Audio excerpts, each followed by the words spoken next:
Okay, we are here, we are back, and I am so honored to introduce Professor David Montgomery, Elizabeth Kaiser, and Professor Ann Bikle. And this is the main panel, is the foundation of the conference. It's called Our Food, Our Medicine, because they have been doing an amazing research on this topic, and we're gonna hear from them amazing things today. Thank you so much for being here, David, Ann, and Elizabeth, and I'm gonna see you very soon. Great, Miguel. Well, thank you. I believe that the way this will run is that I'll start and then I'll hand off to Ann and she'll hand off to Elizabeth.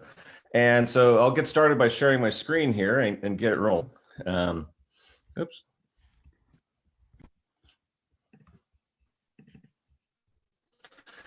And what we'll do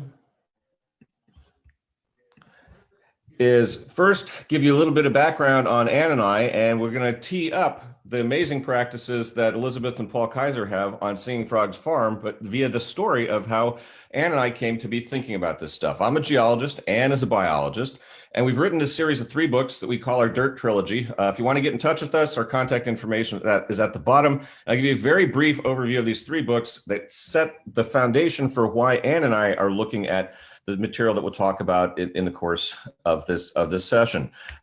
Dirt, basic idea is that we've spent a lot of time in the last 10,000 years, a lot of time, making our living on the land, degrading land, turning verdant land into degraded lands. That was the story that I told in the Dirt book. The optimistic sequel to it is what we wrote in the 2nd and 3rd books, where we can actually turn those processes around and take degraded land and restore it to life, restore it to fertility. This is, in my view, one of the biggest challenges humanity faces in this century, and that is the basic theme underlying the whole soil, not oil idea. And the one-sentence synopsis of these 3 books that set the stage for how Ann and I think about this problem is that Dirt told the story about the degradation of lands in past societies and how societies that did not take care of land did not last. The Hidden Half of Nature, the book that Ann and I co-authored together, tells the story of looking at how microbial life, the life in the soil, is really the foundation for fertility that 20th century agriculture kind of forgot in the rush towards progress, or what was called progress. And Growing a Revolution, the 3rd book in the Dirt Trilogy, is the optimistic sequel to the Dirt book, and it talks about the potential for a soil health revolution in terms of how farmers are bringing life back to their land, restoring their soil as the foundation for putting more carbon in the ground, more profitable small farms. And the question Ann and I were left with after that book was, what do regenerative practices do to the quality of the food that we eat? The connection between soil health and human health. Do farming practices affect what ends up on our plates? And that's essentially the subject of the book that we literally just sent off to our publisher last week. This is the first time we've sort of talked to anyone about it. So Miguel, thank you for the invitation for doing this. It's going to be called What's Your Food Aid? It ought to be out next spring.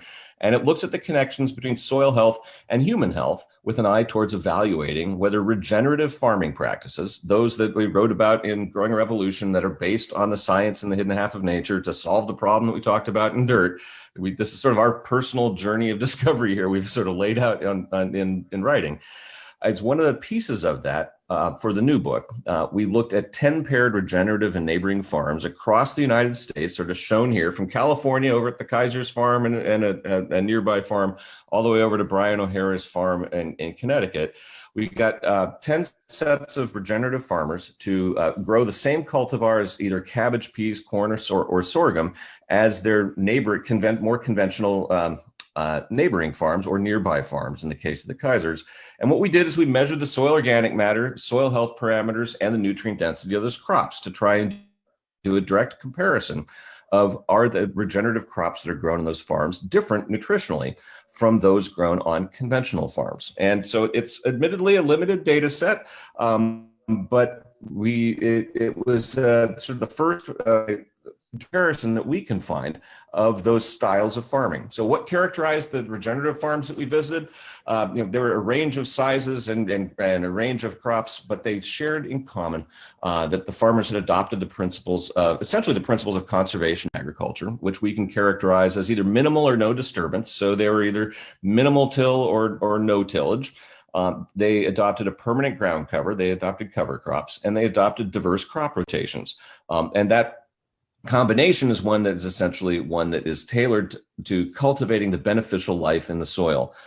So what did we find? Well, these are results that we're sort of sharing here for the first time that will come out in the book and that are submitted to a journal, but it basically, the three panels on this graph show you the comparisons of the distribution functions and those horrible box and whiskers plots that scientists love so much, where the blue for the left two panels, it's showing you the regenerative farms are in blue, the conventional farms are in red, and the left-hand most panel compares the soil organic matter levels. And what you'll notice is that the regenerative farms had 4 to 12%, and the Kaiser's is up there at the top end of the range.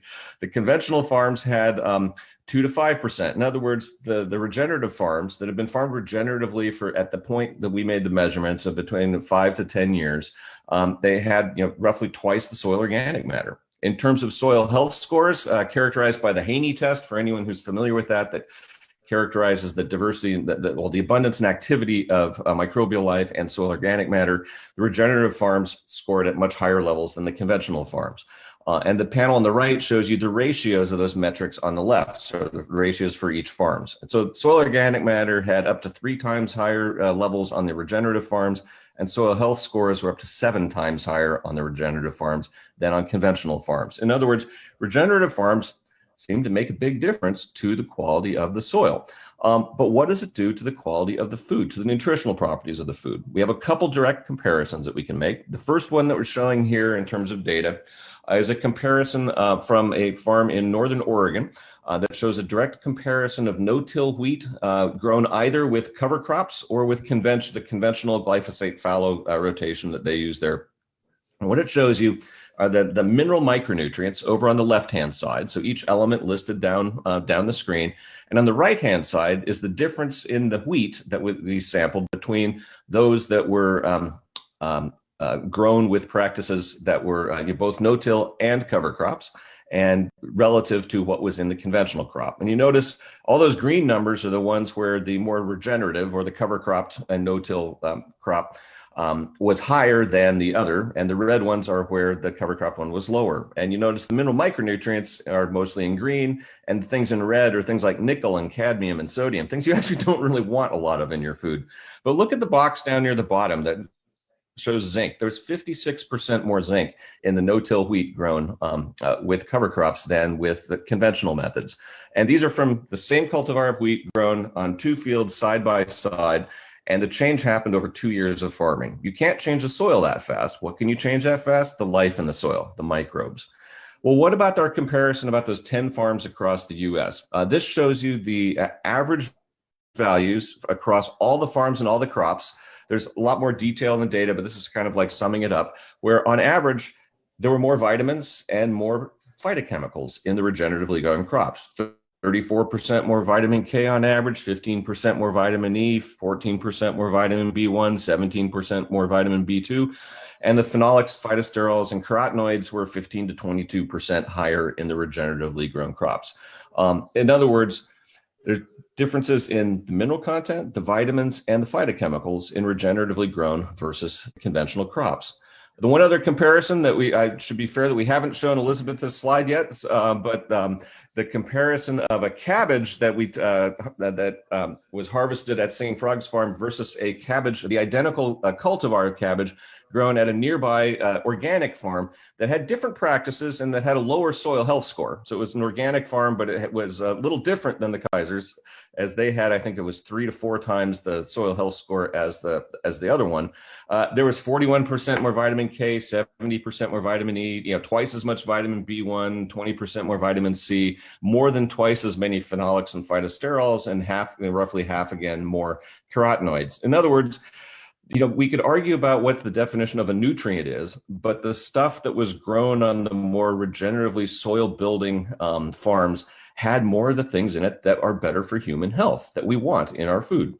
And So in summary, before I hand off to Ann here, what did we find basically in researching and writing and working on What's Your Food Ate? We got into the history and the science behind all this, but essentially satisfied ourselves that regenerative farming can more than double soil organic matter in under a decade. If it's done right and done aggressively, it can greatly increase the amount of carbon in our soil and increase the fertility of our soil as a consequence of intensive farming.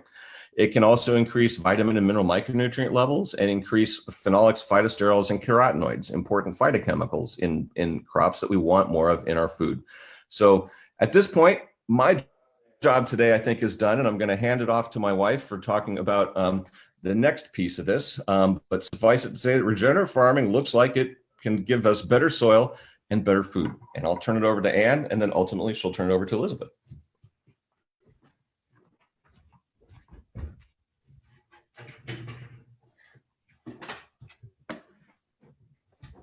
All right, here we go. So here's the big idea, folks. Soil health actually is our health. And this is a concept that's out there today if you move around in farming, even now in gardening circles, but it's not exactly a new idea. It's an idea that's been around, but what's happened is we've forgotten about it. And so this is Eve Balfour. She was an English farmer, and she wrote this book, The Living Soil, in the run-up to World War II, so in the 1940s. And I think that this subtitle absolutely nails things here. She's linking human health to the vitality of the soil. And it was not just her.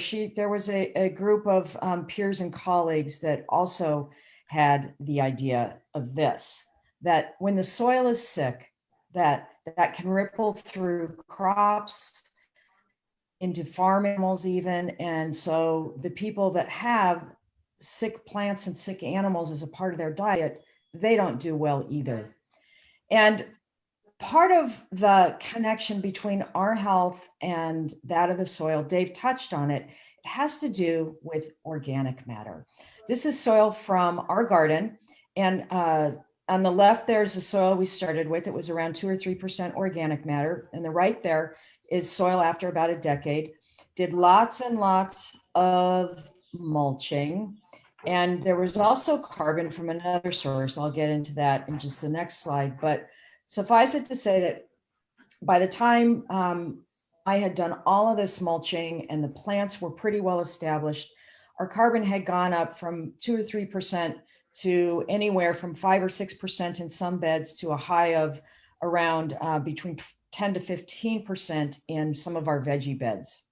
So there's not a lot of good news stories out there about the environment, but I think soil is definitely one of them if we can treat it better than we have been. And I mentioned sources of carbon. So there's the dead plants and animals, those are oil, but living plant is also pouring carbon-based compounds out into the soil. And this happens in a very special place. Here on the side, you see that the rhizosphere. So that's this halo-like zone all around a root. The exudates pour out, the microbial communities, all of these symbionts, bacteria, fungi, and other things, they consume those exudates because that's their food source. So this is why organic matter matters so much to soil health. It's feeding the life of the soil. And what does the life of the soil do? They consume those exudates, and you can see on the slide here, metabolites. Their metabolites are taken back into the plant body. All kinds of things, plant growth promoting hormones, signaling compounds. This is partly what allows plants to thrive despite their stuck in place lifestyle, right? If we had to live in a chair our entire lives, we'd be sitting ducks, not plants, because they have help from soil life. And fetching fungi. Fungi can go far, far away from a root and get things out of the soil, phosphorus being one of the most important. And so this sort of unfathomable amount of communication and nutrient exchange, it's really a form of intelligence in the green body of a plant. And they're utterly reliant on a fully functioning, robust, normal, kind of kick-ass communities of microbes down there in the soil. Part of what that does, part of what all of that communication does is that it spurs plants to produce compounds in their bodies. Dave mentioned phytochemicals. And here's just a sampling of a few. That linalool, that is found in lavender. Sulforaphane, that's found in brassicas. So your kale, your broccoli, and so on. And then curcumin, that is the active compound in turmeric. And so what all of these phytochemicals do in one way or another is they help plants out. This is a biologist version of a cartoon. There you have this green plant cell, and there's a compound that plants make. It's called phenylpropanoid, and it's hugely important to their ability to live their life out right in the sun in the midst of this really intense UV radiation.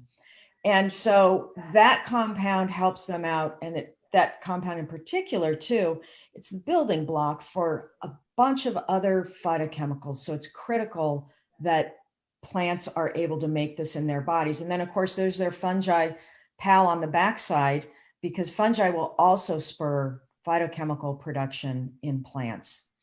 And so it's no less important, and it's no less than this. Really, phytochemicals are a big part of the health plan for crops. They can't go to the doctor. They can't go to the drugstore. They've got their green body and they've got their microbiome, all those microbial communities living around their roots. And there's been a lot of research on this. And this is one paper, and I just want to focus you on that highlighted part. Phenolics and antioxidants. So these are different types of phytochemicals that help out plants. They're higher in organically produced fruits and vegetables much of the time. Studies have found, not all the time, but on the whole, they are. And so here's your translation.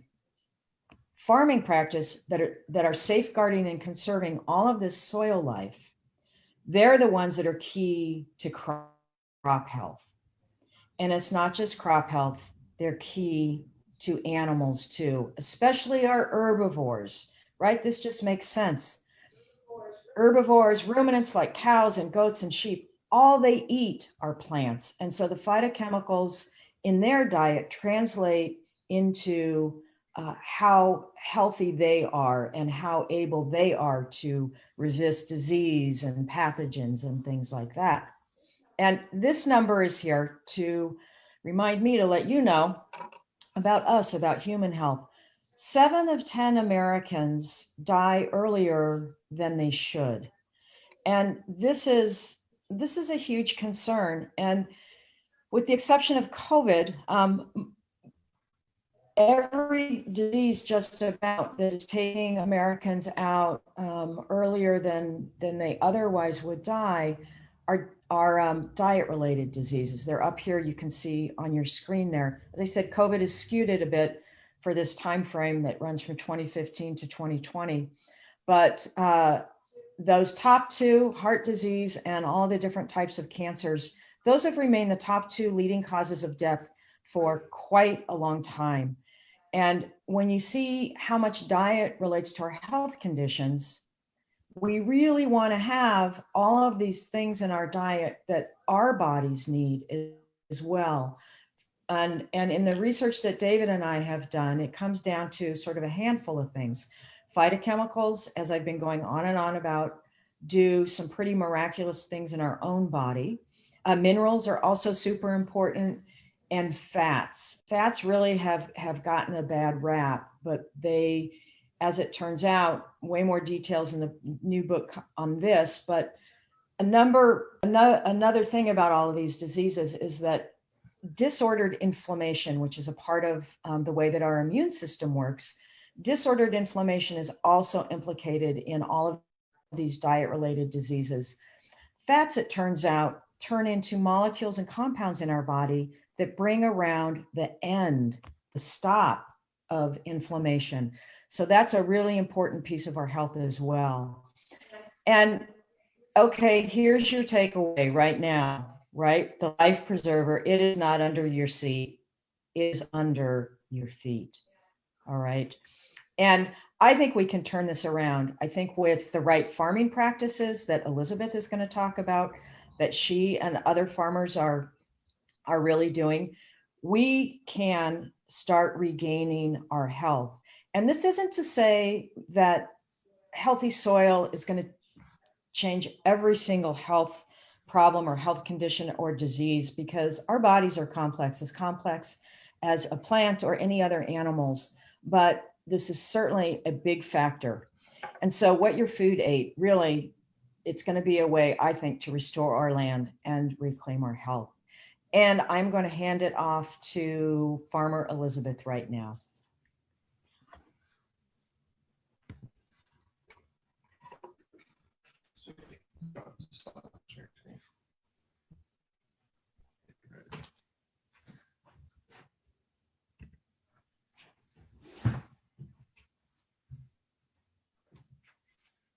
Hey.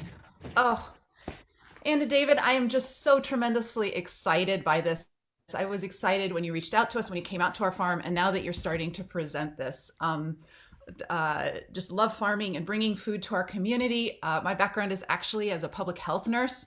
Paul's is in natural resource management. And as we built this farm together, I transitioned over to being a full-time farmer when the climate connections started to be made. And the nutritional part has always been back there. So this just really tremendously excites me. I'm going to share a little bit about our farming practice. I know Paul did in the prior session a little bit. This is an overview shot of Singing Frogs Farm. Our property is 8.5 acres. That's about 4 hectares. The actual land that we farm is just under 3 acres, about 1.5 hectares. And in the time that we've been here for 14 years. We have taken our soil organic matter actually just within the range that you guys were talking about. When we started, we had a soil organic matter of about 2.4%.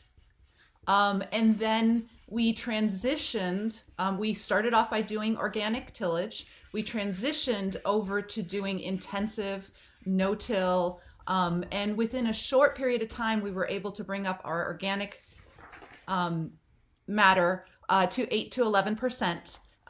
And this is a little bit of what it looked like. So this was early Singing Frogs Farm. We've got the tractor out there. We're doing tillage. You can see it's not very invasive. It wasn't very productive for us, and we had a lot of pest and weed issues. As you get to the next slide, you can see a lot of bare, open, non-productive soil in that picture there. And then the next slide here, this is what we look like now. You've got a lot of verdant green, you've got a lot of perennials as well as annuals, and this is much, much, much more productive than the prior slides. And this is our soil. David and Ann, these were actually soil tests that we took when you were here. On the left-hand side is a soil from a tillage-based perennial crop. In our area, we're in wine country, so I will just say that's from a vineyard. And that's in the same valley bottom as we farm. The one on the right is our soil. Now, this is the end of our dry season. This was July 31st, a couple of years ago. And you can see the roots, you can see how dark it is and how much life is being held in that soil. So that's the difference. And we really did transition from what you're seeing on the left to what you're seeing on the right. And I'm just going to talk about how a little bit. It's honestly the principles of soil management. And any regenerative farmer is going by these principles. We've actually done a talk before that was really fun with a regenerative rancher, Gabe Brown, where we went over these principles, and he would talk about how he did it on 3,000 acres in North Dakota with cattle and legumes and grains. And we were doing the exact same principles on our 3 acres of veg in California. So the first one, don't till. disturb the soil as little as possible. The second one, keep living plants in the soil as often as possible. You don't want to see that soil. You want it covered by mulches, covered by plants that are photosynthesizing, if at all possible. And then grow as many different species as possible. You don't want to do an acre of cabbage followed by an acre of cabbage followed by an acre of cabbage. And we have at least 70 different varieties of vegetables. We also then have some flower production, which brings in, more diversity as well. And then we have perennials. Keep the soil covered all the time and incorporate animals. And this is really what's happening there. We're drawing down carbon dioxide to feed the biology. The plants are photosynthesizing. They're taking that carbon out of the atmosphere and they're creating carbon-based products in their cells. They're then resynthesizing that into a myriad of different products, from amino acids and fats and waxes and, more complicated sugars and carbohydrates. And then exudation, that is the process of them pushing that out into the soil, feeding the soil biology. And the last one being humification, increasing the soil organic matter, increasing the life in the soil as they are feeding it. This is a little video. I know my internet isn't great, so it'll be choppy. This is in a petri dish, and what you've got here is a root hair pushing sugars, liquid sun, down to feed that biology. I just love that. And then this is from our natural NRCS, and you can see the growth of that soil food web from your plants that are photosynthesizing. They're breaking down, creating organic matter. They're feeding the fungi, the bacteria, the protozoa, and it's just going up to the more and more complicated species. For us, that looks like keeping all of our roots in the ground. We don't want to disturb that soil. Here you can see this was an escarole, a chicory plant. We cut it at the soil surface, and what you're looking at there is that stem going into the soil. We then took the escarole plant, fed our community, sold that plant, but look at the earthworms. That's just an indicator for how much life is in that soil. We try to grow as many plants as possible so that when one crop is done, we're immediately taking that out and getting the next crop in, being as intensive as possible, and often having multiple crops in the same bed at the same time.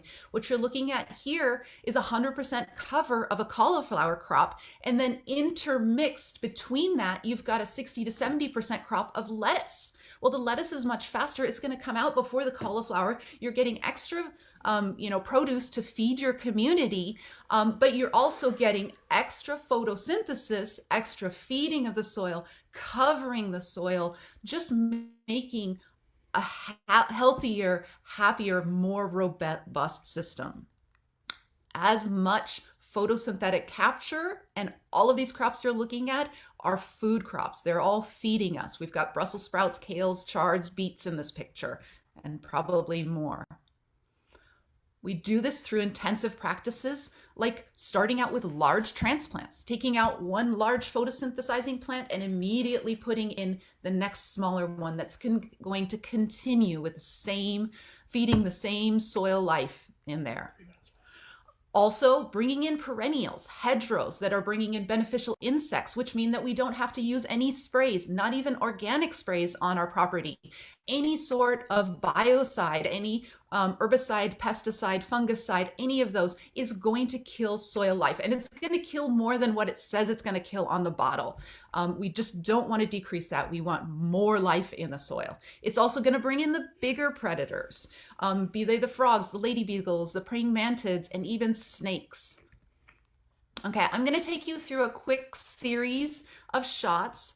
We did this a couple of years ago where we do our transitioning of our bed. What you're seeing here is a couple crops that are done. They both happen to be brassica crops. And we will cut the crop down at the soil level so that we do have the bare soil afterwards.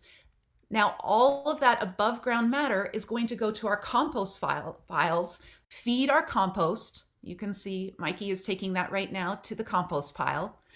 And then we're going to bring finished compost and put a thin layer of that on top of the bed. You can see we're doing that manually. It does take a lot of labor. And then you can see a new crop is being transplanted.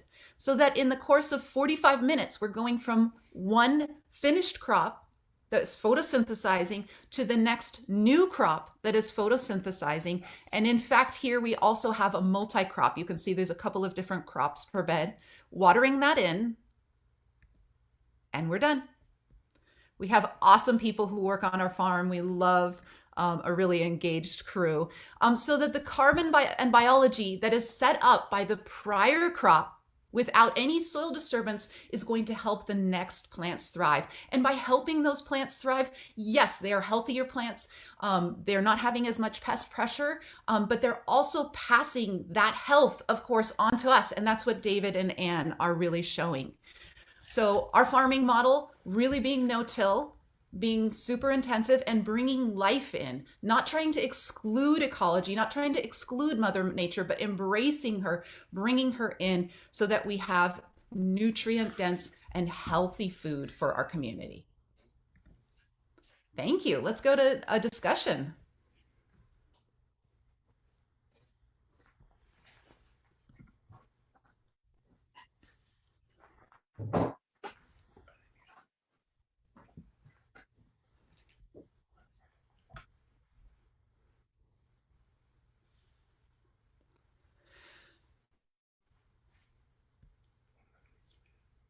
Excellent.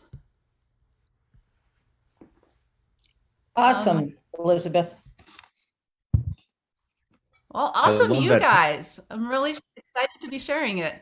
Yeah. I really love the time lapse on that bed. That was really cool. I loved the broccoli. Definitely fun. Hello, everybody. Absolutely. Hello.